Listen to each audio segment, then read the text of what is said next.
All right, here we go. We are, in fact, live. So let me hit the music.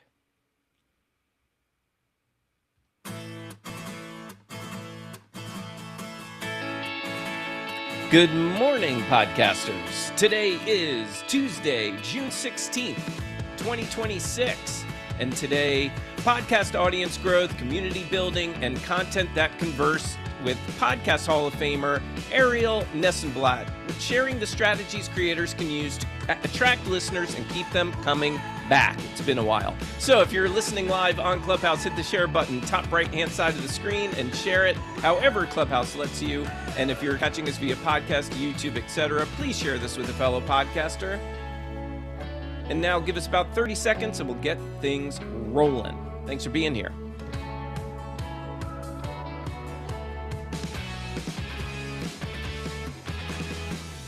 The Podcasting Morning Chat is powered by Ironic Media, helping podcasters launch, polish, and grow great shows. And by Content Creators Accountant, helping creators build real business behind their content.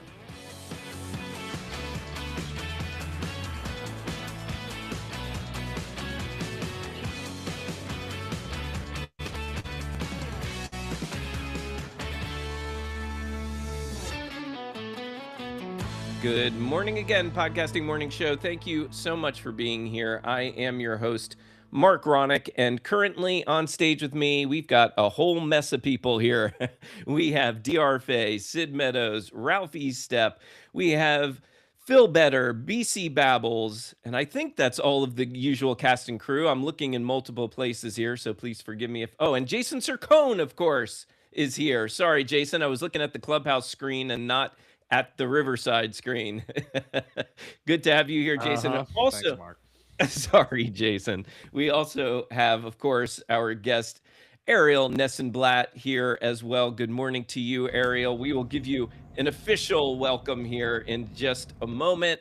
First, I do have to say thank you, especially to Ralph Estep, for holding down the fort while I was away last week volunteering at Camp Footprint, a camp that is hosted by the CMTA, Charcot-Marie-Tooth Association. It's a camp for kids with the disease CMT. And man, what a week. And I will not share all the details today because, like I've said multiple times now, we have a guest today. So I'm not going to take the spotlight away, but I will just tell you I had a fantastic time.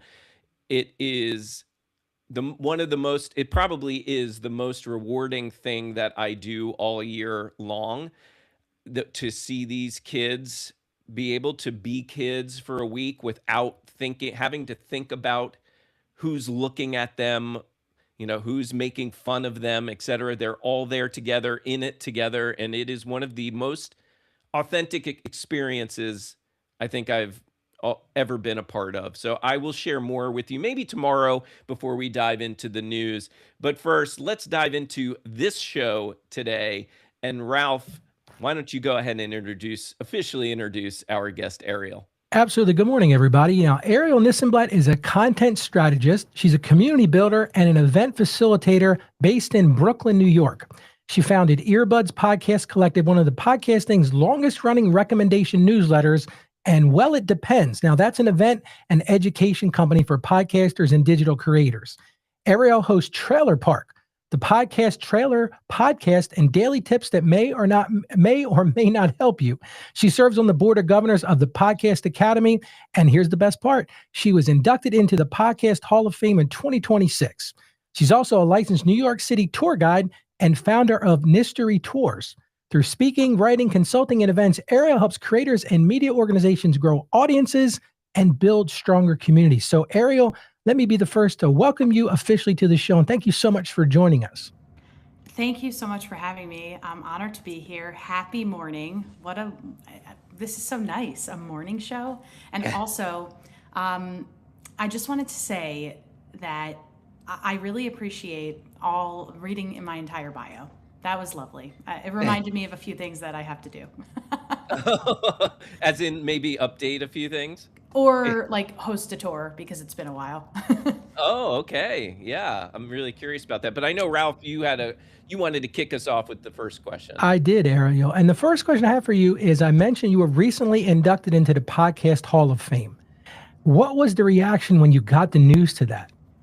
Oh, thank you for asking because mixed reaction. Number one, I felt like, who am I to be receiving this award? Another was imposter syndrome, which I guess is related. Another is, I'm too young. This is a curse. What am I going to do with the rest of my life? What do I have to look up to? And then another one was, okay, hell yeah, I have done a lot of cool stuff and it's nice to, be recognized by your peers. And then also by the people who are not in the podcast space, friends, family, LinkedIn connections that are not podcasters, I kept thinking, maybe they'll finally understand that podcasts have made it because I've made it. Many Yeah, or reactions. at least maybe they'll take it a little more seriously. And I love your reaction when I asked if you'd join us on this show. You're like, hell yeah. And I was like, that's awesome. I love the energy.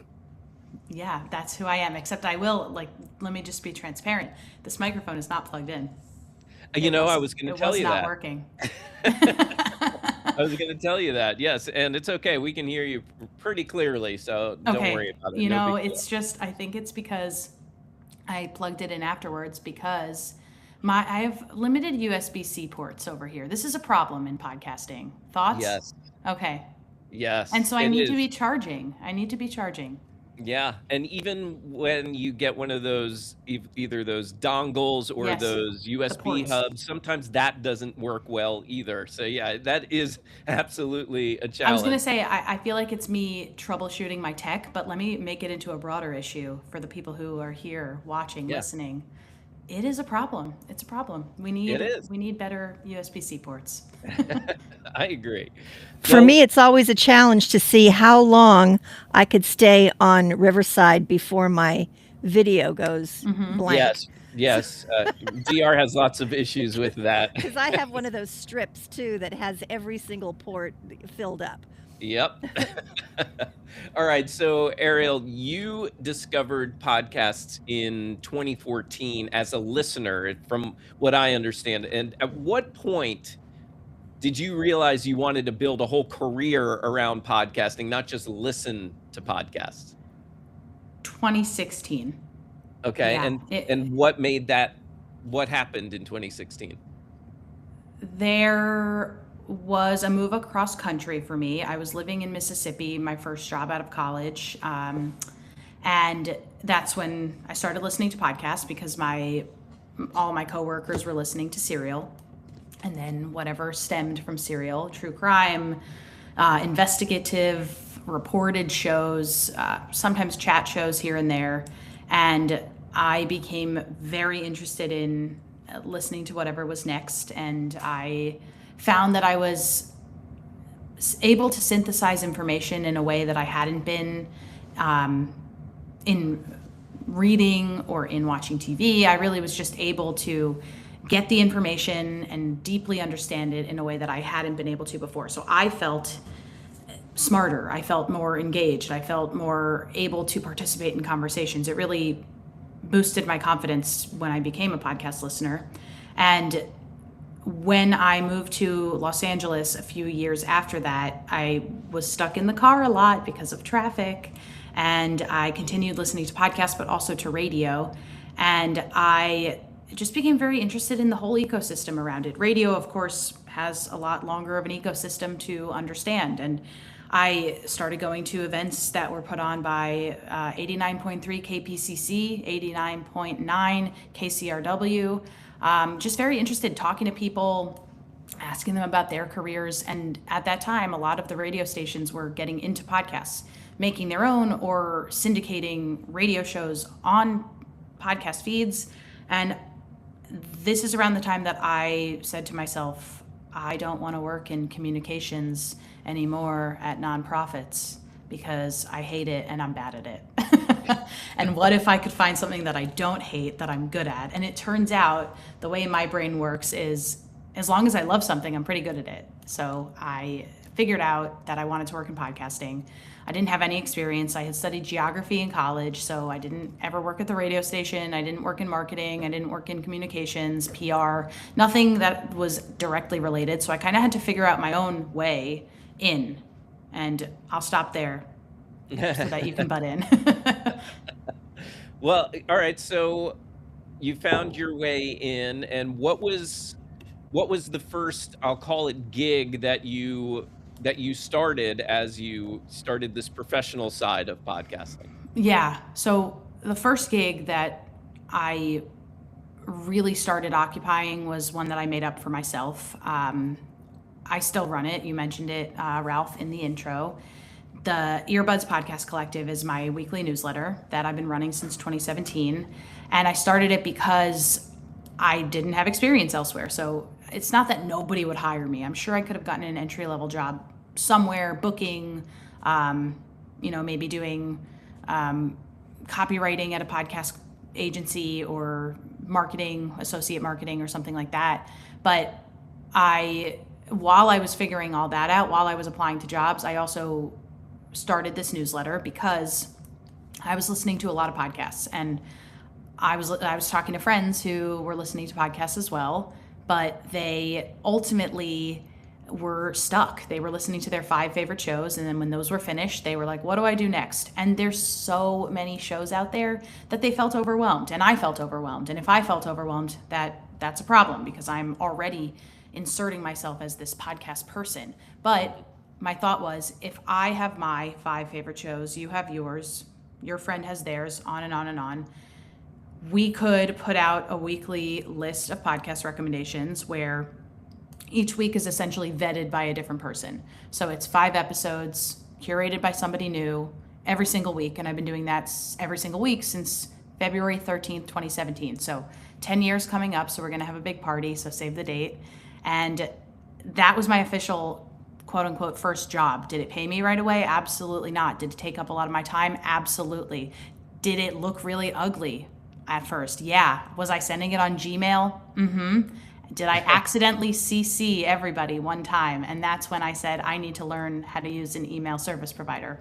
All of these things are true. My first official job, somebody else paying me to do something. Eventually I did start running ads. But before I started running ads, I was able to leverage the newsletter to go to conferences and to, get press passes to go places. So that was a really cool unlock that I figured out early on. I started working at a podcast studio. Actually, it was a co-working space in Los Angeles that I really wanted to have an office at, but I didn't want to pay to have an office there. So I pitched the concept of a podcast librarian. I wanted to be the podcast discussion facilitator at this co-working space. So I said, what if I curate a list for you guys, and every week all the people who are interested in this co-working space can come together to discuss it? Because theoretically, you've got all these people working at this co-working space. They don't just want to interact with their own co-workers. Maybe they want to interact with other people. So that was the idea behind this. This co-working space that I pitched the idea to was like, I love the idea. Can you build us a studio though? Because ultimately they wanted to make money. And I said, yeah, even though I had no idea what I was doing. So then I naturally managed the studio for a year and a half. So you helped them build the studio. You actually set it all up. And then what, they just like allowed you to use that studio however you wanted, whenever you wanted? Pretty much. And I was in charge of figuring out what the pricing model was and how to bring people in and what sound paneling to use and really like how we deliver the files. So that all of that was very interesting and challenging. And it's when I haven't said this out loud because I haven't thought about it in a while. It's the first time that I started thinking about how the word producer means different things to different people, because people would be like, oh, do you have an engineer? Do you have a producer on site? And I'd be like, yes and yes, ? I don't know. So, and this is a persistent issue in the podcast space. It's a persistent issue in creator spaces in general. So that was interesting. But yes, they allowed me to use the space, and more so, they allowed me to host networking events. So I had a lot of fun just bringing friends and friends of friends and people in the podcast space over. I hosted a festival one time with 200 people or so. That was great. I hosted a bunch of storytelling shows where, the soft sell was there are podcasts about storytelling, subscribe to my newsletter. But overall, yeah, it was a great way for me to meet more people in the podcast space and to be able to say, come on over. Yeah. Yeah. And I'm going to ask a question that I have a feeling may have perked BC's ears a bit. You mentioned how when you got into this, one of the first opportunities was that you were able to get like press passes and get into different events because of that. And I know that's an area that BC has been exploring and working on. So I'm curious, and I think other podcasters are curious how that works. So I'm going to jump the line from all my other questions and go there first. How would a podcaster go about getting press passes to some kind of major event? Yeah, it's a really great question. And just for transparency's sake, I've decided to remove the mic that was not doing anything. Okay. Thoughts? Okay. Okay, fair. Do I sound okay? Can you hear me? You sound fine. Yeah. Just not you like sound beautiful. Okay. fine. Right. Exactly. Okay. Sick. Sorry about that. Yeah. So when I started this newsletter, I was, making it week after week, and I was learning lessons here and there. And I had a friend at the time who ran a website for music festivals. He would basically get emails saying like, this music festival is happening. Here's some news from this music festival. Here's some new music that dropped. And then he would report on it on his blog/website that cataloged all of these things. And every month or so, he would go to a music festival in California or beyond. And I would ask him, like, how were you able to go to all these festivals? And he said, well, I have a press pass. And I said, what do you mean? Because I'd always heard that word. I'd always heard press pass before, and I had no idea what it meant. And it turns out it's just a free way for you to go if you report on it. And I'm putting report on in quotes. Really, you are reporting on it. You are there so that you can experience it, so that you can write about it or post about it or make a video about it or whatever the press is. But the idea is that the organizers of the event trust you and want you to get the message out about this event to your audience. And so he was able to go to all these festivals and then write about it on the blog. And I said, what does that look like for podcasters? Right at that moment is when I found out about Podcast Movement, which was taking place in Anaheim that year. And if it had been somewhere else, I probably would not have been able to go because I was able to drive. And at the time, I was not down to be spending my own money flying somewhere to go to a conference, even if the conference was for free. So I drove down to Anaheim with this press pass, with a dream and a backpack. I really showed up, and then I just was going to every single session, meeting people whose names I had heard in credits, and really earnestly shaking hands and taking business cards and things like that. And let me tell you, the parking at the parking garage was $50 a day, and you better believe I was like, is there a press pass for the parking garage? But there was not. But yeah, I mean, just to bring it back to your question, that's how it worked for me, but it's going to be different for each type of podcaster. If you have a podcast and you podcast about podcasting, yeah, maybe you can try to get press passes at different podcast and media related conferences. But, usually what you're going to want to do is talk about what kind of coverage you're going to do. So for example, Tribeca, which used to be Tribeca Film Festival. Now they call it Tribeca Festival because they have podcasts and they have games and they have branded content and all these different things. So Tribeca Festival now has Tribeca Podcast, Tribeca Audio, and the application process for a press pass is pretty rigorous. You have to talk about the stories that you're interested in covering, and talk about the people that you want to cover, and talk about the different sessions that you have outlined, and you're going to show up and you're going to interview these people, and then what your coverage is going to look like. So if you get approved on that, you get a press pass. You get to go to as many events as you want, and then you're going to write about it afterwards. So I still have to write. It just wrapped up earlier this week, so I still have to write my press or write my recap of the event. But that's a really great way for me to go to one of the most amazing podcast festivals ever and learn about all these new shows or new limited run series, and that's really great. But But if who do you you have a submit podcast, that to? Who do you, yeah. is it like, So part of it is being a hustler and like figuring out over time who to submit it to, being in the social internet space and figuring out that this is the person who runs Tribeca Audio. This is the person who does press passes for the General Festival. But yeah, I mean, truly, I wish there was a better answer than just like, who do I submit a press pass to? But it really is like going onto the website, friending this person on LinkedIn, commenting on some of their stuff, but not in a way that's like, hello, I would like a press pass, but more genuinely giving value over time. They see that you are somebody that they want to be in touch with. And then I'm not saying it lands in your lap. I worked 10 years on all of this stuff, but yeah, it really takes a while. And then like the example that I often give is like, if you have a podcast about coffee and you want to go to a big coffee conference, if you pitch them or tell them that you're interested in a press pass, maybe you're going to record live podcast interviews on stage or on, in a back room, and you're going to invite some of their speakers to join you. That's pretty valuable, right? So a lot of it is, like I said, hustling and kind of finding your own way in. I recently saw that there was a newsletter conference in New York, and I really wanted to go because I've been writing newsletters for so long. I love the newsletter space. The tickets were like $1,500 for a one-day conference, and you better believe I'm not doing that. So I applied for a press pass. They had an application on their website. Sometimes they will have that. So I want to stay on this topic for a moment. BC, I know you have a follow-up, and since I called you out, wouldn't be right to just blow by that. So go ahead and ask your follow-up, and then we'll keep things going.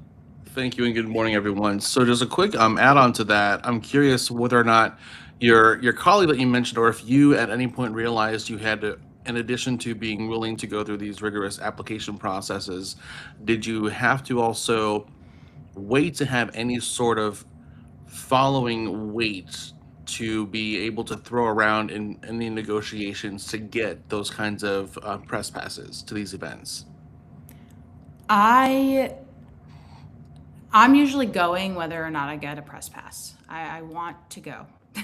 And sometimes I'm going as a speaker, which is very helpful. So that started kicking in a few years in. I went to Podcast Movement 2017 in Anaheim, just press pass. 2018, press pass. 2019, I started speaking at the conference, and I had started working for Castbox, a podcast listening app, so they sent me. But 2018, I flew myself, and I just decided it was something that I wanted to spend the money on. I think a lot of people ask me all the time. I go to a lot of podcast conferences. I go to a lot of media conferences. Is it worth it? Is it worth it? Some people even want to jump on a call and ask me about the ROI that they might see. And the only thing I can say is it's what you make of it. And are you going to see a return on your investment right away? Probably not. Is it going to take 6 months and you might not be able to trace it back? Probably not. But Right. I think you have to be okay with that. Awesome. Thank you. Yeah. All right, and let's see. Let's go. Oh, DR, you had something, and then we'll go to Ralph. yeah. So can I get back to one of your favorite subjects, your newsletter? I've been a subscriber for a couple years, and I appreciate that. So I like to ask the questions that the new podcasters who are listening would ask, and that is, how do you get in? If I have a podcast, how do I get into your newsletter? You Yeah. mentioned something about someone curating a list. Is it anyone can curate a list? How do I get my podcast into your newsletter? That's a great question. Do you know how to get featured? I do not. You are.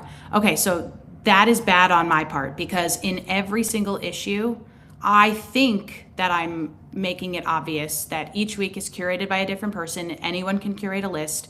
I have the curation form linked in each issue of the newsletter. I have it at the top of my website.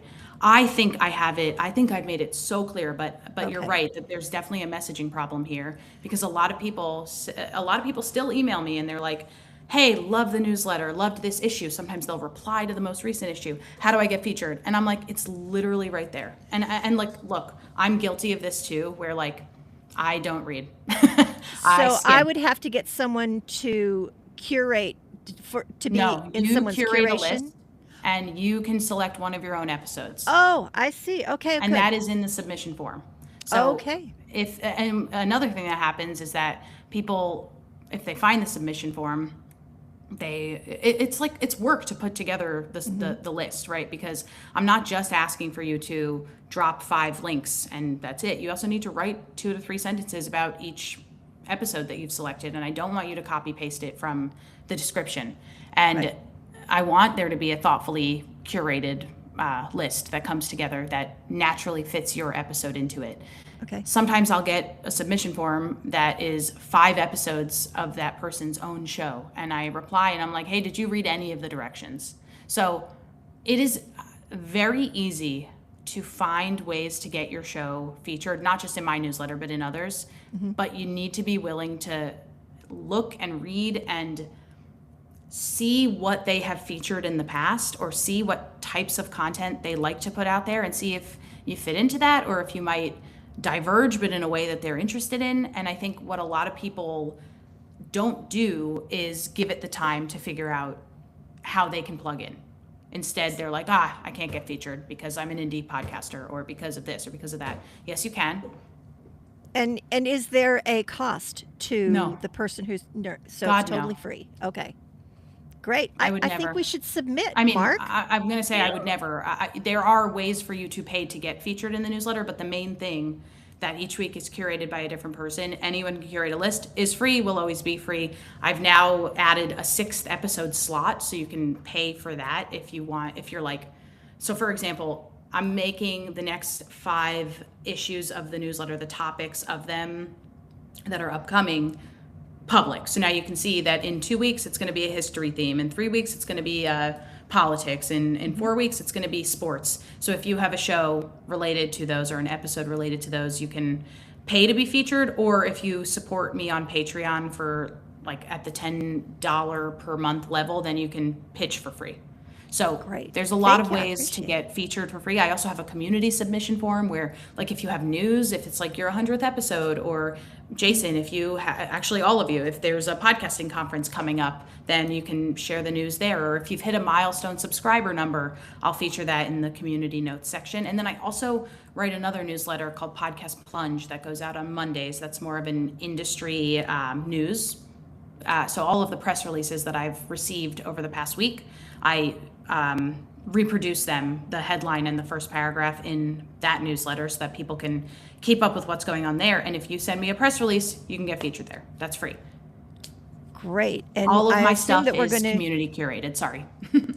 I assume we're going to have links to these newsletters. I was going to say that, bad host smacking my hand right now, because I don't have, I have your main website, which is just your name, right? ArielleNissenblatt.com. But is there, what's the best link to share with our? No, I need to get my S word together. May I curse? This feels like radio. I can't figure out. You can. It's okay. We'll always bleep it if we feel like we have. Yeah, I really need to get it all together. The website is like the closest approximation to the things, but may I say, Wix is not the easiest to get in there and edit. Agreed. So that's why that website is lagging. I would say LinkedIn is where I post all my stuff. Okay, cool. Here's what I want to do. We have lots of people wanting to ask questions. So I know Sid wants to ask a question, and we're going to go to him next. And I want to also go to Jason to see if he has any questions, because you guys just had a great interview on his podcast. So I want to see if he has maybe either any follow-ups from that episode, or maybe just from this conversation. So I'll come to you in a second, Jason. Sid, good morning to you, sir. Did you have something for Arielle?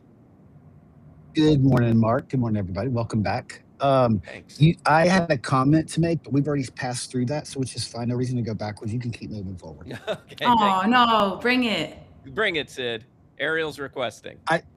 Okay. Good morning, Arielle. I just was going to make the comment about the press pass you did actually say it too, Arielle. If you're interested in going to a specific conference or convention, typically that website will have an area specifically for press.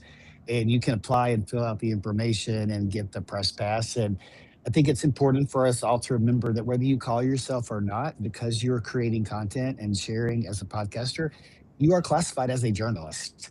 And, so that's really the position I would take when applying for a press pass.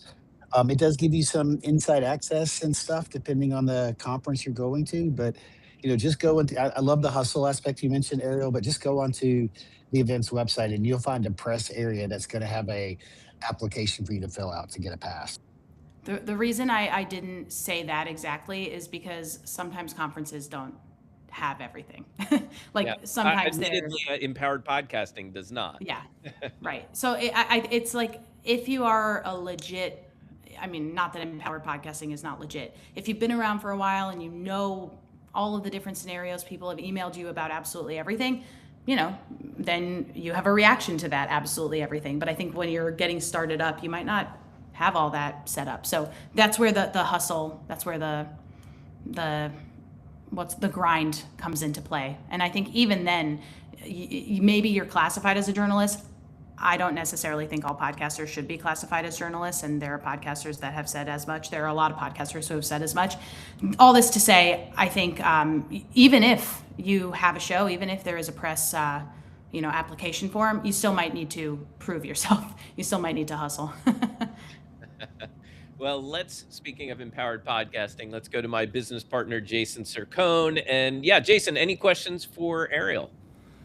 Yeah, you were saying about our episode of my show that comes out not this coming Thursday, but the next Thursday. So I don't want to bury the lead with that. I want everyone to go listen to that episode because it was just an hour-long masterclass on, I guess, well, absolutely on newsletter strategy, but I think it was also a slight masterclass on staying on track. We were trying, because we both would veer and catch ourselves, like, wait a minute, we're not here to talk about this, because the idea was to keep the conversation focused. But one question I had about the press pass, or just the press aura of going to these events, you started this years ago, and now in 2026, we know the event space has evolved. Are they asking more now of what you do or what you would do in order to obtain that pass, or is it still status quo from your previous experience? Unfortunately, I know I've been talking about press passes this whole time. I would say I'm not the best person to ask because I'm not strictly press. I go to a lot of podcast conferences as a speaker, and I also cover it as press. So it is not my only obligation to cover these events. I'm also there to speak on stage. So have I heard from other people? And I would say it's also very much dependent on the conference. As you mentioned at the beginning, Ralph, I run a company called Well, It Depends. It's my favorite phrase. I say it all the time because absolutely everything is dependent on something else. Yeah. And yeah, I mean, it's really going to be a case-by-case basis. Like Tribeca was a pretty rigorous process. Podcast movement, if I remember correctly, is less so. Was less so. I don't know how things have changed, but I think it really depends on the type of conference and the infrastructure that they have in place. I ask because of my previous life when I was working in the beer world, we had done some event planning, and there were people that would just literally start a blog that had like maybe one post on it, and then they'd submit, "Hey, I write a blog. I'd like to come and cover all these events really? A and cover them blog? for free." Like, well, this was back in 2016, so yeah, that was hip. And No, I mean like, you as the respondent, you're like, sick, a blog? Okay, tell us about it. yeah, Arielle, I wanted to get into a discussion now about one of the reasons I had you on the show is to talk about audience growth. And you've been doing this for a while now. You've been helping people find listeners and help listeners find podcasts. What's the biggest misconception that you see podcasters have about audience growth right now? Because I think that's one of the reasons a lot of people are joining us today. Yeah, that there's one thing that you can do that'll rocket your show to the moon.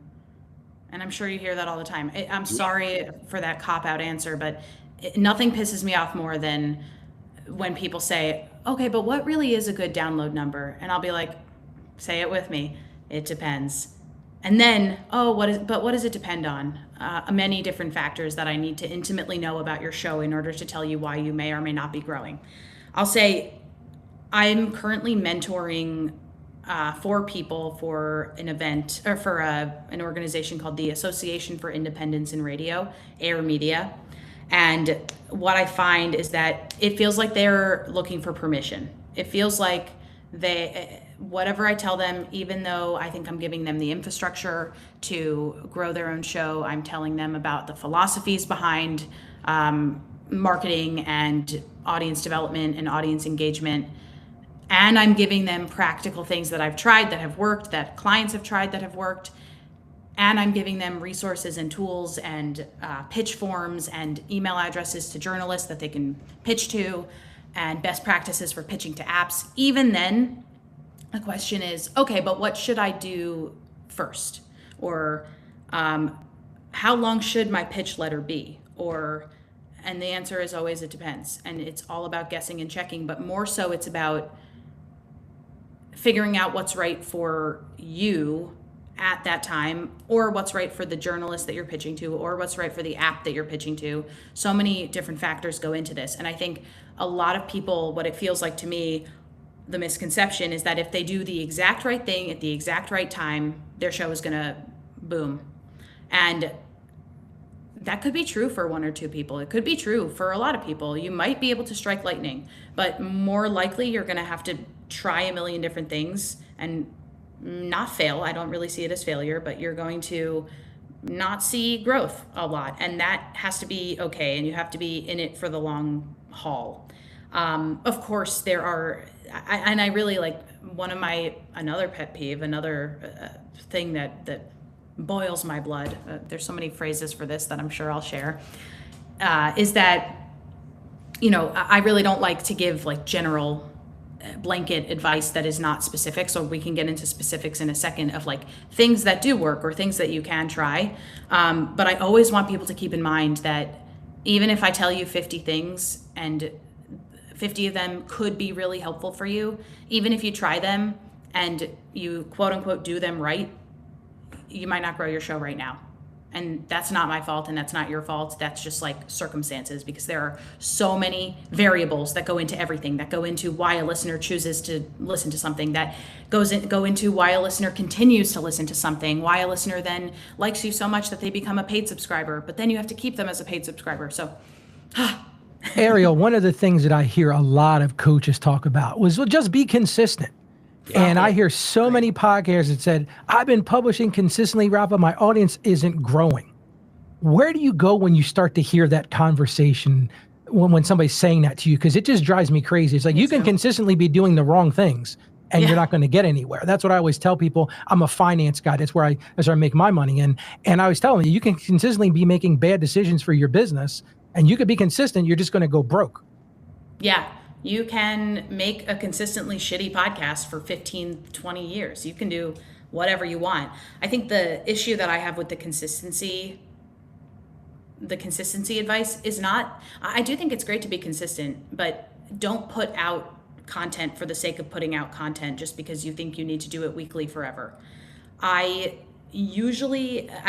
For a while I was like, not just be consistent, quote unquote, but be consistent, sure. And if you need to take a break for a week or for a month, or, if you're going to drop a bunch of feed drops in with an intro from you that explains why you're away, but this is a really great episode to listen to while I'm gone, great. Be transparent with your audience about where you are. You don't have to give all the details, of course, but, like you did, Mark, like you were away last week. You let us know why. We are with you on that. We want to know how it went. I think a lot of it is about your trusting or letting your listeners be excited by building a relationship with you. And if you need to make a change, or if you need to say goodbye to one of your co-hosts for whatever reason, letting people know why that happened. Of course, like I said before, you don't have to go into all the details, but just being when you can't be consistent, be transparent. And I think there's also an element here of, it's okay to not publish, or it's okay to put out a shorter episode that is quality rather than a longer episode that is not good. It's okay to kill an episode where you had a guest come on who was just bad. They promoted themselves the entire time. It's okay to say, I am not publishing that. I have standards. I also will say, for the past year or so, I worked with a lot of businesses, solo entrepreneurs, small companies that wanted to start podcasts or were, continuing to make their own podcasts. And, they had heard the same advice. I need to be consistent forever. I need to put it out forever. That's how I'm going to grow. Content in and of itself does not help you grow. It's marketing the content that helps you grow. The show has to be good also, right? The show has to be good. People forget this. You can't just put something out. You don't deserve an audience. Nobody deserves an audience, right? You're not entitled to anybody's time. You have to work for it. I lately have been telling people, if you're a business that has a podcast or a solo entrepreneur that wants to start a podcast, you have to decide why you're making the show other than downloads and dollars. And that there could be so many reasons for that. It could be as shallow as, I want to interview these people so that I can make clips, so that I can post them on social, so that people see that I'm associated with this person. That can be a reason. It could be, I love playing around with technology. It could be, I like sharpening my interview skills because I also like to speak on stages. It could be, it makes me look tech forward to have a podcast in my industry, so I want to have a podcast. And you don't have to be an every week, every day, whatever your cadence is, you don't have to be doing that forever. If you have one big interview per month with somebody that you really want to have on your show, you can ride the clips wave forever. You could even have a situation where you interview people literally just when they say yes to you, and maybe the majority of your show lives on social. And yeah, sure, you also distribute via RSS and YouTube, but you don't owe anybody consistency. You have to decide. I just grinds my gears. That's another one. The idea that you have to do something because some SEO laden blog told you that you had to do it. You do what you want. Yes, you're fitting right in here, Arielle.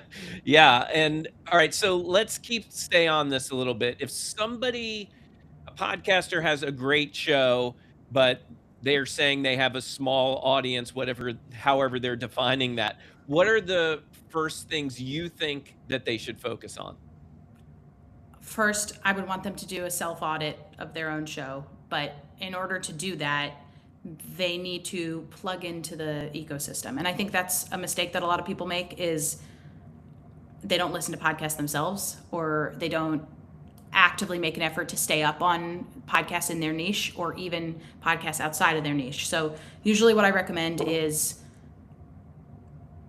make a list of other shows. And there should probably be a few within your category and a few outside of your category. You can go to Apple and Spotify and search for your category. Choose a few big ones, choose a few small ones. Go to, there's a really great website that I'm sure you've mentioned on the show called Rephonic. Yes, rephonic.com/graph. There's a few websites nowadays that are popping up that are helpful here. Millionpodcasts.com makes really specific lists. Player FM makes really specific lists. Hey, how long has that Million Podcasts site been out? Because I feel Thank you for asking, because it's a little, can I be real with you? I don't understand it. And Yeah, me neither. Okay. I'm doing some investigation, so I'll get back to you on that. But for now, the lists are there. So if you are straight up there to look for other shows to potentially collaborate with, or to listen to, or to, I don't know, do some landscape tracking, you can use that. They also have a paid service, so I don't know exactly what their offering is. You don't need to take part in that. So just use it for the listings for now. That's the example that I'm giving is, you can go to Google and search like podcasts about niche topic, Player FM, podcasts about niche topic, Million Podcasts, and then you can find lists of these things. They're usually generated by a backend system that they have. That's a really great way to just find out what other shows are playing in your arena. You can listen to them. You can find out what you like about them. You can find what you don't like about them. Maybe they discuss things in your topic area that you really disagree with. Look at that. That's a pulse. That's a pulse check. You can disagree with them publicly. You can start some beef in a nice way. You can at them on social media and invite them to be on the show to disagree with you. All of this just kind of puts you in conversation with your audience, their audience, and also the larger landscape that you're a part of. But that's one thing I would do, is self-audit. Try to figure out where your show stands, how your cold opens compare to somebody else's. Do you need a cold open? That's another thing about consistency. I'm sorry, Jason, you spoke about being on track. You don't have to have a cold open for every single episode just because you've decided that that's how you open your show. If there's not something cold open worthy, do not have a cold open. I think people don't realize this. Like, don't put a shitty cold open for the sake of putting a cold open. Mm-hmm. Okay.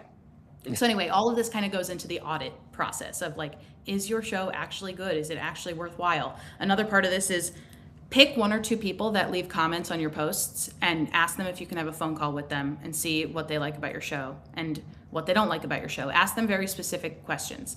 There is an article from 2023 written by Tom Webster of Sounds Profitable called What We Talk About When We Talk About Podcasts. And in it, he outlines 5 questions that you can ask to do a mini listener survey. One of them is my show too long or too short? And you'll notice that the question there is not, how do you feel about the length of my show? Because often when you ask people a question like that, it'll be like, oh, it's good. But if you give them a, is it too long or is it too short? You get one answer or the other.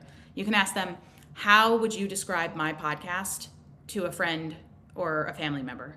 So what do other people perceive this show is about? All of that stuff will be very helpful. So get and I would say pay somebody to audit your show, but if you don't want to, you can audit your own show, but you do need to put a lot of work into it, okay? So that's one thing that I would do to start. Another thing I would do is there's a bunch of like low-hanging fruit that I would check. So what's the name of your show? Does it accurately reflect what your show is about? Is your cover art terrible? Is it ugly? Does it give the wrong impression of what the show is about? Because again, what you're doing when you are presenting your show is you have your title out there, you have your artwork out there, you have a description of your show out there, you have a few visual elements that people are clocking as they're deciding whether or not to listen to your show. And you get to figure out, or over time, you will figure out if you're promising somebody something based on the artwork and the title. Are you then delivering on it in each subsequent step that somebody makes as they become a fan or not? So a big part of this is the trailer.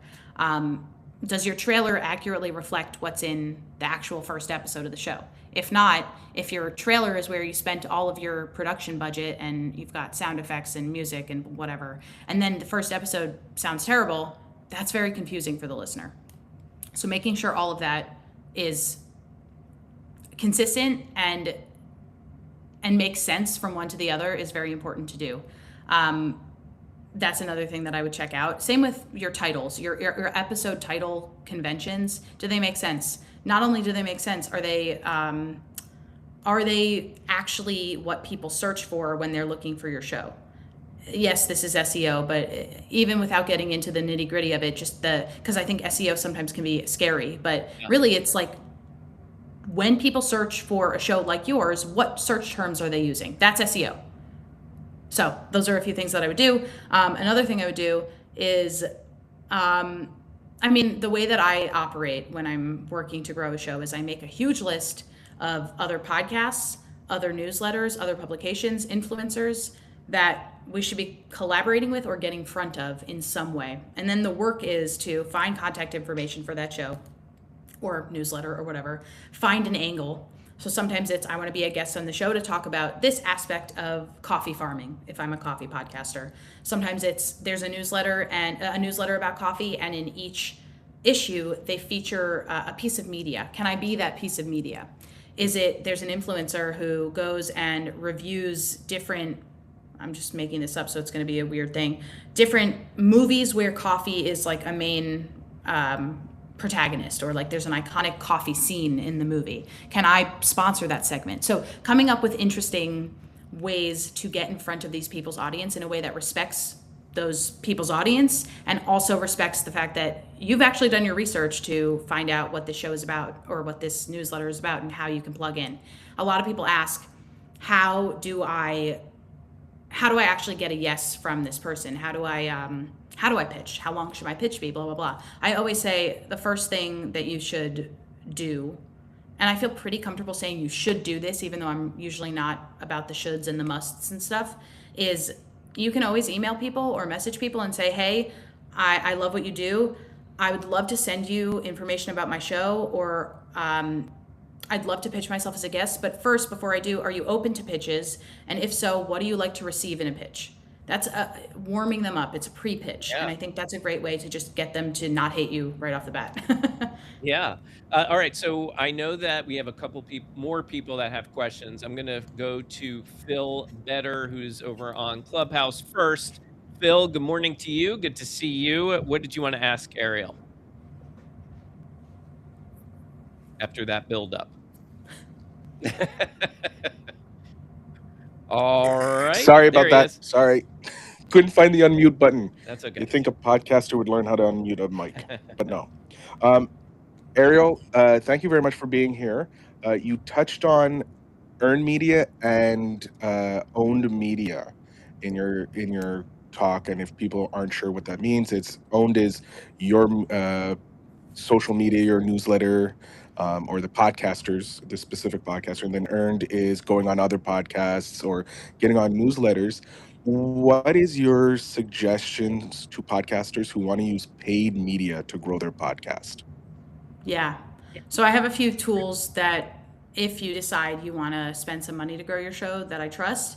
But first I would say, figure out why you want to grow your show in the first place and figure out how you want to grow it. Because there are some, yes, you could pay for placement in a newsletter. Yes, you can pay for placement on, you can buy an ad on a podcast. But you can also buy on apps. You can buy to get featured on a podcast listening app like Castbox or like Pocket Cast or like Player FM. There's many others that allow you to buy, and some that don't. And I would say, first and foremost, figure out why you want to grow. Like ultimately, and it shouldn't just be because I want a bigger show. It should be because I want more clients or because I want to grow my social. Like have a reason that you want to grow other than I just want to grow, vanity metrics. Then figure out how you want to grow, because like I said before, you could buy subscriber uplift. You can buy guaranteed subscriber uplift. There are a bunch of services out there that will say, I will get you this many downloads no matter what. That's not usually a good thing to do. I know it sounds tempting, but that means that they're going to probably be getting you some lower quality subscribers that aren't actually all that interested in what you're putting out into the world. Then there are some places that will allow you to buy based on impressions, which sounds not great, right? Because it's just being impressed upon people and they need to decide what action to take. But theoretically, the people that are going to be interested are going to opt in, and they're interested in your show, so they're going to listen to it. Maybe they stick around, maybe they don't. That's where your show has to be good comes into play. But I'll say there's a lot that you can do for free to grow your show that I would pull all of those levers before you start spending money, especially if you're an independent creator. And I shouldn't be saying I would. That's what I would do.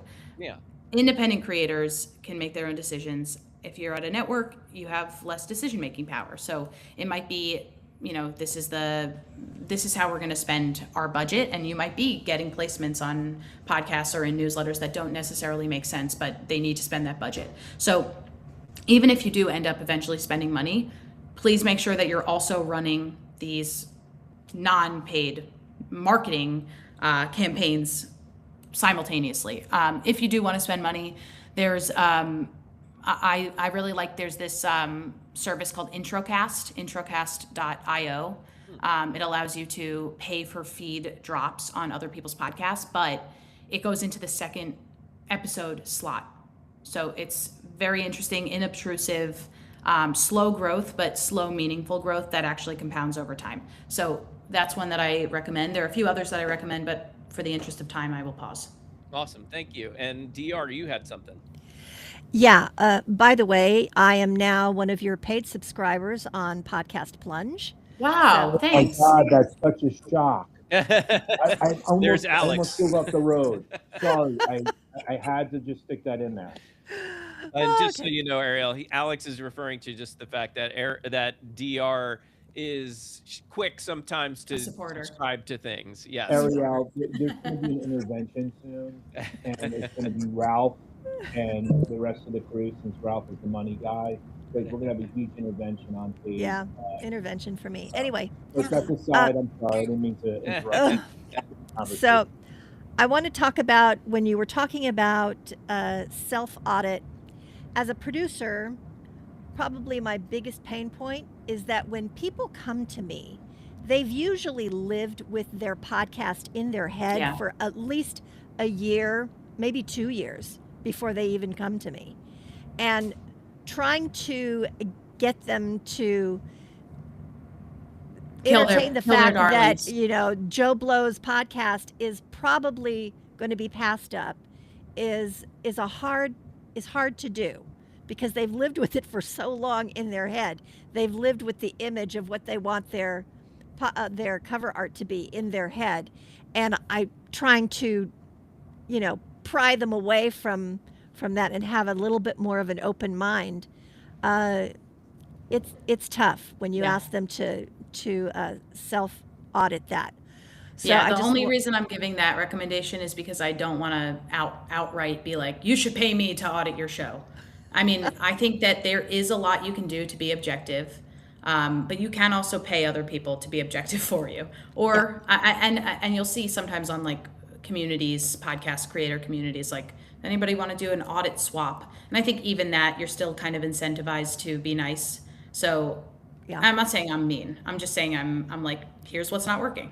Yeah, you know, we do audits here on this show every now and then, and we have got that finesse. We've got it down. Yeah. That, you know, compliment sandwich where you give a great kudo and then an opportunity, and you back it up with another kudo. Yeah. So yeah, there is a way to do it. There's a way to do it, and people need to hear it, because ultimately you need to decide why you make your show, right? Is it just to stroke your own ego? Because if so, that's okay, but you need to know that it may not grow.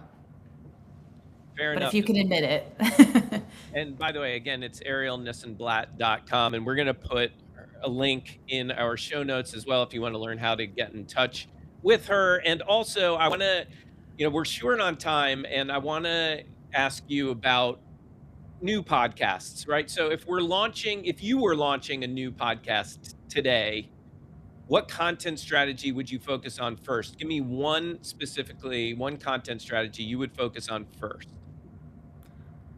I would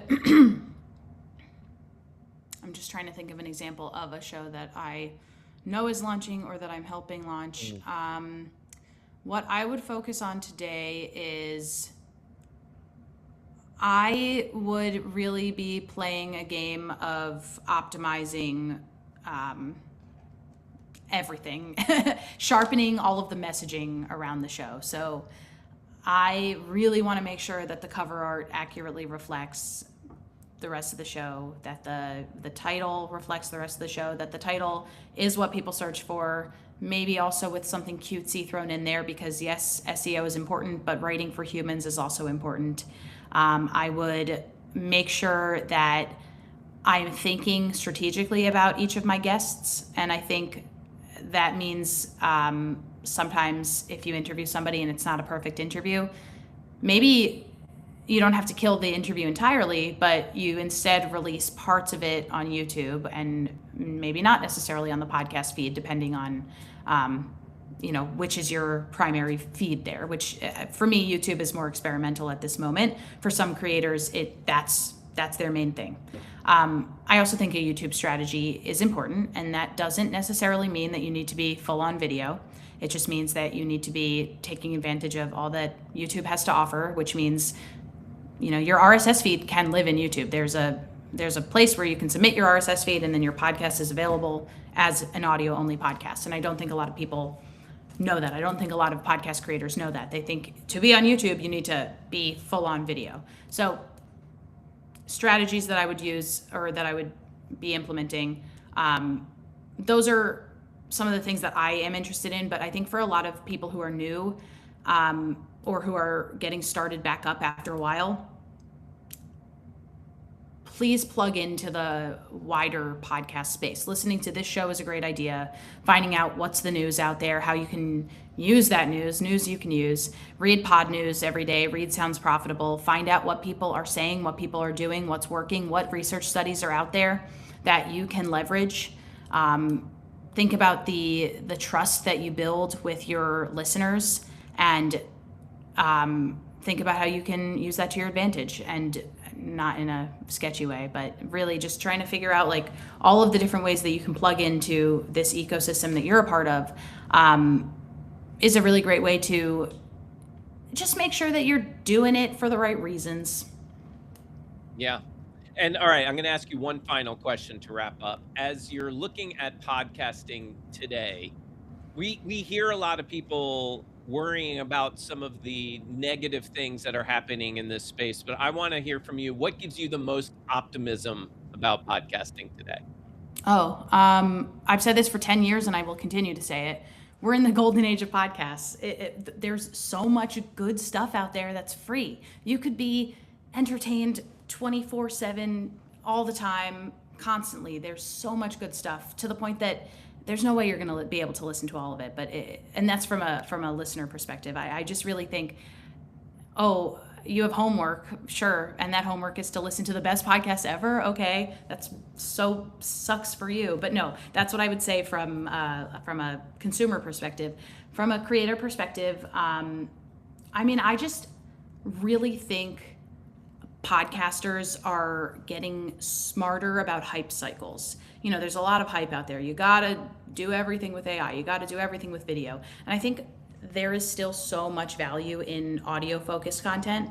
And last year was definitely a year that I was hearing a lot of and I'm still seeing emails that are like, if you're not doing video, you're not taking your podcast seriously, which pisses me off. But yeah, it's really ridiculous. I know it's meant to sell courses and all that kind of stuff, but I know that creators are getting smarter about being like, no, that's not right for me. So figuring out what makes sense for them at the stage that they're at, creators are getting better at that. Advertisers are also, the hype cycle will overcorrect, meaning, at first, we're not going to advertise on podcasts that don't also do video. Guess what? The people that watch videos don't watch videos for as long as the people that listen to podcasts listen to those podcasts. Right. And that is starting to become evident in research studies. So I have a lot of, and I'm not saying video is not something you should do. If you want to make video, you should make video. If you want to go into a studio and make really beautiful video, you should do that. But also know that the people that listen to your show love you and want to stick around, and usually are higher earners, which means that they're going to spend more on ads, which makes them, not to speak about people in terms of the dollar values that are over their faces, but there's so much value in audio, and it's also fun. I agree with you. Yes. And I'm glad you said that. Thank you. Before we wrap up, I know that you and Jason, I know I teased earlier that you were on his show, or actually will be on his show, Podcasting Strategy Simplified. But Jason, you guys have another project that's coming up, right? Yeah, and I'm honestly going to pass the microphone to Arielle for this, because this will be my first time venturing into uncharted territory. We're going to go live on Substack next Monday, so we get to hang out again, and I'm looking forward to that. But Arielle, what does everybody have to look forward to when they join us on that event? Yes, we're speaking on the 22nd. I think it's at 9:30 a.m. Eastern Time. And we're just talking about podcast events. So what events should people go to? We're going to talk about empowered podcasting. We're going to talk about how these events come together. What I'm very curious about is, and what I know a lot of creators are curious about, is how do you make the most out of your time at a conference? You're spending money to go there. You're spending time. How do you network with people? How do you follow up on that networking? What sessions should you go to? Is it worth it to wander the expo hall floor? Yes, there's a lot of good swag and so much more. Looking Very forward cool. to it. Yeah, yeah, I'm looking forward to seeing that. Ariel, thank you so much for joining us, and I know this is a maybe a cliche term, but I would love for you to keep coming back whenever you can, because I feel like we're very similar in how we think about podcasting, and it would just be great to have your voice be a part of this whenever possible. So that's an open invitation for Thanks. you. Thank you. I had a lot of fun. Thank you for having me. Yep, thank you. You're welcome. All right, so we are back tomorrow with all things podcasting news. So come join us for our news and comment episode that we do every Wednesday, 8 a.m. Eastern. You can learn more at podcastingmorningshow.com/join us. So until tomorrow, make it a great day, everybody. Take care.